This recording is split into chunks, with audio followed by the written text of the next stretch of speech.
بسم اللہ الرحمن الرحیم۔ السلام علیکم۔ کم سے کم ایک مرتبہ استغفراللہ دل سے پڑھ کر اور پکی سچی توبہ کر کے نیچے کامنٹ میں ڈال لکھ دیجیے، استغفراللہ ربی من کل ذنب واتوب الیہ۔ اچھا جی، تو آج کی ویڈیو میں ہم بات کریں گے کہ وہ کون سی نشانیاں ہیں کہ جس سے ہمیں پتہ چلے کہ اللہ تعالی ہم سے ناراض ہیں، یعنی اللہ تعالیٰ کی ناراضگی کی نشانیاں۔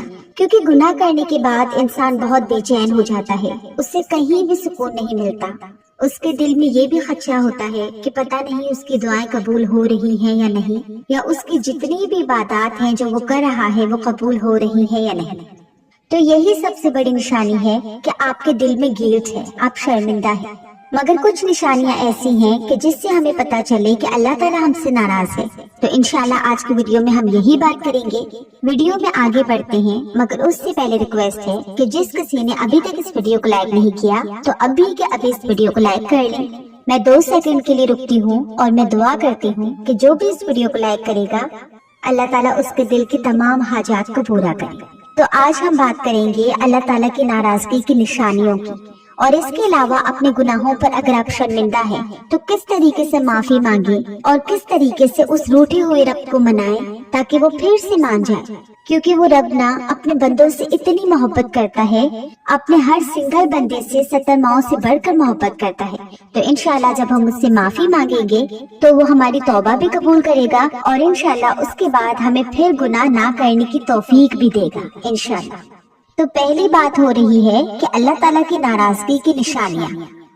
تو جب اللہ تعالیٰ ہم سے ناراض ہوتا ہے تو سب سے پہلے ہے کہ نماز کی توفیق چھین لیتا ہے، یعنی جب آپ سے آپ کی نمازیں چھوٹ جاتی ہیں، آپ کو سجدہ کرنے کی توفیق نہیں ملتی، تو آپ ضرور سوچا کریں کہ مجھ سے ایسا کیا گناہ ہو گیا ہے کہ جس کی وجہ سے رب تعالیٰ نے مجھے سجدہ کرنے کی توفیق نہیں دی، کیونکہ یہ اللہ تعالیٰ کی ناراضگی کی سب سے بڑی نشانی ہے۔ نمبر 2، حرام تعلقات میں مبتلا کر دینا۔ کیونکہ جو انسان اللہ تعالیٰ کے احکامات پر چلتا ہے، اللہ تعالیٰ کے حکموں کی پیروی کرتا ہے، نبی کے حدیث اور سنتوں کی پیروی کرتا ہے، تو اسے یہ پتا ہوتا ہے کہ حرام تعلقات اسلام میں حرام ہیں۔ تو جب انسان کو یہ پتا ہوتا ہے تو وہ ان تعلقات کو قائم کرنے سے بھی بچتا ہے۔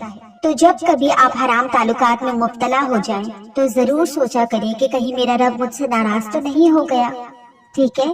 تو یہ بھی اللہ تعالیٰ کی ناراضگی کی نشانی ہے۔ نمبر 3، انسان برے دوستوں کی صحبت اختیار کر لیتا ہے۔ کیونکہ انسان کی زندگی میں دوستوں کی صحبت بہت معنی رکھتی ہے، کیونکہ یہی دوست ہوتے ہیں جو ہمارے لیے جنت میں جانے کا بھی ذریعہ بنتے ہیں اور جہنم میں بھی۔ تو جب کبھی آپ کو لگے کہ آپ کے آس پاس جو لوگ ہیں، آپ کی جو گیدرنگ ہے وہ برے لوگوں کی ہے، تو ایک دفعہ رک کر ضرور سوچیں کہ کہیں میرا رب مجھ سے ناراض تو نہیں۔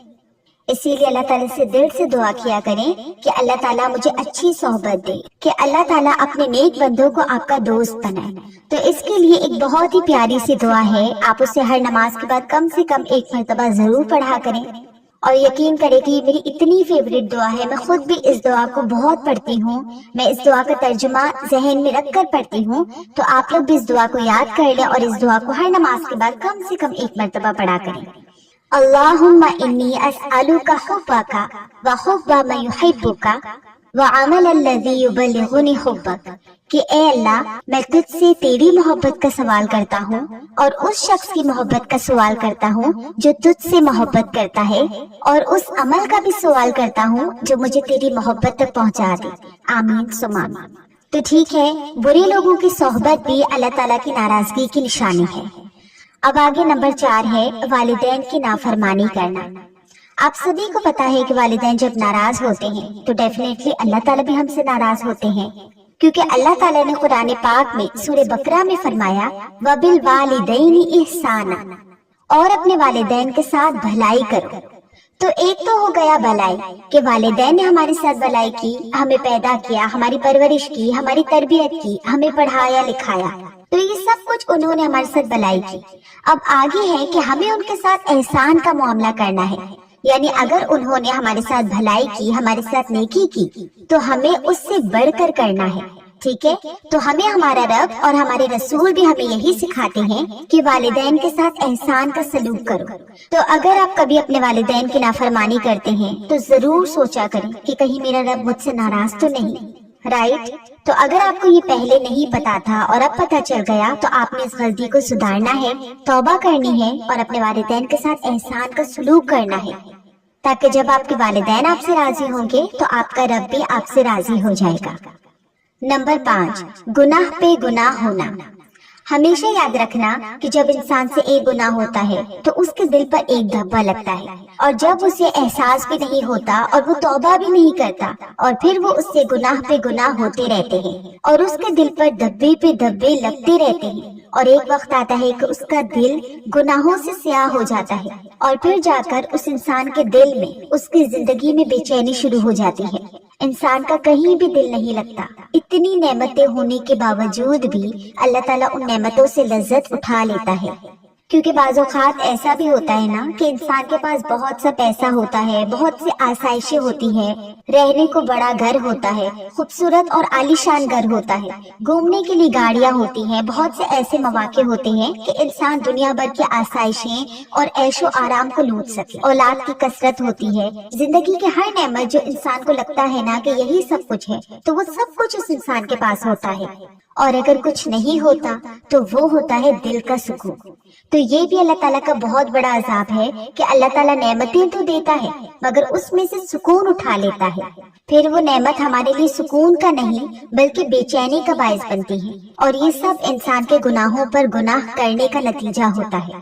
تو جب بھی آپ کو محسوس ہو کہ آپ سے گناہ ہو گیا ہے تو فوراً اپنے رب کی طرف لوٹ جائیں، اپنے رب کی طرف بھاگیں، استغفار کریں، توبہ کریں، اور اگر پھر بھی آپ کو سکون نہیں مل رہا تو آپ وضو کریں، اچھے سے کانشیس ہو کے وضو کریں، اور ایک خالی کمرے میں بیٹھ کر 2 رکعت نماز پڑھیں، نماز توبہ پڑھیں، اور خوب رو کر اللہ تعالیٰ سے اپنے گناہوں کی معافی مانگیں۔ یقین کریں آپ کو بہت سکون ملے گا۔ تو یاد رکھیے کہ جب آپ سے گناہ پہ گناہ ہوتے ہیں نا، اور آپ کو پتہ بھی نہیں چلتا کہ آپ کس قدر گناہوں کے دلدل میں پھنس گئے ہیں، آپ بے سکون ہو گئے ہیں، تو یاد رکھیں کہ یقیناً آپ کا رب آپ سے ناراض ہو گیا ہے۔ تو یہ بھی اللہ تعالیٰ کی ناراضگی کی سب سے بڑی نشانی ہے۔ اس کے بعد ہے فضول کاموں میں وقت گزارنا۔ یاد رکھیے گا کہ وقت ایک ایسی شے ہے جو بہت قیمتی ہے، کیونکہ ایک ایک پل کا انسان کو حساب دینا ہے۔ ہم جہاں پر 3 گھنٹے کی ایک مووی دیکھ لیتے ہیں اور ہمیں احساس تک نہیں ہوتا کہ ہم کتنا بڑا نقصان کر رہے ہیں خود کا، ہم اللہ سے غافل ہو جاتے ہیں، دنیا کے کاموں میں لگ جاتے ہیں، نماز چھوڑ دیتے ہیں، فضول کام کرتے ہیں، اور پھر اللہ تعالیٰ اس وقت سے ایسی برکت اٹھا لیتا ہے کہ پورا دن بھی اگر ہم کام کریں تو تب بھی یہ وقت ہمیں کم ہی لگتا ہے۔ تو یاد رکھیے کہ یہ بھی اللہ تعالیٰ کی ناراضگی کی بہت بڑی نشانی ہے کہ اللہ تعالیٰ ہمارے وقت کو فضول کاموں میں لگا لیتا ہے، اور ہمیں احساس تک نہیں ہوتا کہ ہم اپنے رب سے غافل ہو گئے ہیں۔ کیونکہ یاد رکھیے گا کہ اللہ تعالیٰ نے قرآن پاک میں فرمایا، یا ایھا الناس اعبدوا ربکم الذی خلقکم والذین من قبلکم لعلکم تتقون، کہ اے لوگو اپنے رب کی عبادت کرو جس نے تمہیں اور تم سے پہلے لوگوں کو پیدا کیا، یہ امید کرتے ہوئے عبادت کرو کہ تمہیں پرہیزگاری مل جائے۔ تو یاد رکھیے گا کہ اللہ تعالیٰ نے ہمیں اس دنیا میں صرف فضول کاموں کے لیے نہیں بھیجا، یا اپنے دنیاوی کاروبار یا دنیاوی کاموں میں لگ جانے کے لیے ہمیں یہاں نہیں بھیجا، بلکہ اللہ تعالیٰ نے ہمیں اپنی عبادت کے لیے بھیجا ہے۔ تو اپنے اس قیمتی وقت میں سے اللہ تعالیٰ کے لیے وقت ضرور نکالیں۔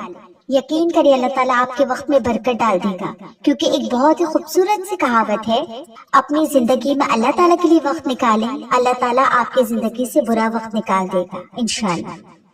اس کے بعد ہے قرآن پاک کی تلاوت نہ کرنا۔ بعض اوقات ایسا ہوتا ہے نا کہ ہم چاہتے ہیں کہ ہم قرآن پاک کی تلاوت کریں، قرآن پاک کو اٹھائیں، اس کو سمجھیں، قرآن پاک میں ہمارے لیے کیا احکامات ہیں اس کو سیکھیں، مگر ہمارے گناہوں کے باعث یا اللہ تعالیٰ کی ناراضگی کے باعث ہمیں قرآن پاک اٹھانے کی توفیق نہیں ملتی۔ تو جب بھی ایسا ہو تو ضرور سوچا کریں کہ کیوں آخر میں قرآن پاک کو اٹھا نہیں سکتی، چاہتے ہوئے بھی قرآن پاک کو اٹھانے کا وقت نہیں ملتا۔ تو ضرور یاد رکھیے گا کہ یہ بھی آپ کے رب کی ناراضگی کی وجہ سے ہے، کیونکہ اللہ تعالیٰ آپ کو توفیق ہی نہیں دے رہے قرآن پاک کو پڑھنے کی، سمجھنے کی۔ آگے ہے برائی کو برائی نہ سمجھنا۔ تو جب گناہ کرنے کے بعد بھی آپ کے اندر احساس نہ ہو، آپ کو گلٹ فیل نہ ہو، آپ کو شرمندگی نہ ہو، آپ برائی کو برائی نہ سمجھیں، آپ کے اندر توبہ کرنے کی سوچ تک نہ آئے، تو ضرور سوچنا کہ آپ کا رب آپ سے ناراض ہے، اور اسی طریقے سے جب اللہ تعالیٰ ناراض ہوتا ہے تو ہمیں توبہ و استغفار کرنے کی توفیق ہی نہیں ملتی۔ تو جب بھی ایسا ہو آپ ضرور سوچا کریں کہ کہیں آپ کا رب آپ سے ناراض تو نہیں ہو گیا، ٹھیک ہے؟ تو یہ تھی وہ چند نشانیاں کہ جس سے ہمیں پتہ چلے کہ اللہ تعالیٰ ہم سے ناراض ہے۔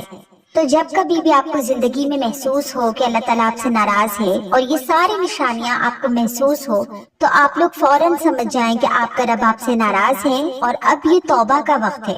اب آپ نے توبہ کرنی ہے، اپنے رب کو منانا ہے، کیونکہ اللہ تعالیٰ نے قرآن پاک میں فرمایا ہے الا بذکر اللہ تطمئن القلوب، کہ بے شک دلوں کا سکون اللہ تعالیٰ کے ذکر میں ہے، اللہ تعالیٰ کی یاد میں ہے۔ تو جب کبھی ایسا ہو فوراً اللہ تعالیٰ کی طرف دوڑ جائیں، اللہ تعالیٰ کی طرف بھاگ جائیں، نیکیاں کرنے کی کوشش کریں، برائی سے بچنے کی کوشش کریں، کیونکہ ایسا ہوتا ہے نا کہ نیکیاں کرنا تو آسان ہوتا ہے مگر امتحان تب آتا ہے جب ہم اپنے گناہوں کو چھوڑنے پر بات آتی ہے۔ تو نیکیاں کرنا تو بہت آسان ہے، اس پر تو آپ کو ثواب ملے گا ہی ملے گا، مگر بہت کوشش کریں کہ آپ نے گناہوں سے بھی بچنا ہے۔ تو اس کے لیے ہر پل ہر دم اللہ تعالیٰ سے دعا کیا کریں۔ ایک بہت ہی پیاری سی دعا ہے، میں نے آپ لوگ کو بہت دفعہ بتائی ہے، میں یہاں اسکرین پر بھی شو کر دیتی ہوں، اور مجھے گمان ہے کہ بہت سارے لوگوں کو یہ دعا یاد ہوگی، تو آپ لوگ اس دعا کو یاد کر لیں۔ تو اگر آپ کو یہ دعا یاد ہے تو بہت اچھی بات ہے، ویل اینڈ گڈ، آپ اس دعا کو ہر نماز کے بعد پڑھا کریں، اور اگر آپ کو یہ دعا یاد نہیں تو آپ دیکھ کر بھی اس دعا کو مانگ سکتے ہیں۔ تو وہ کون سی دعا ہے؟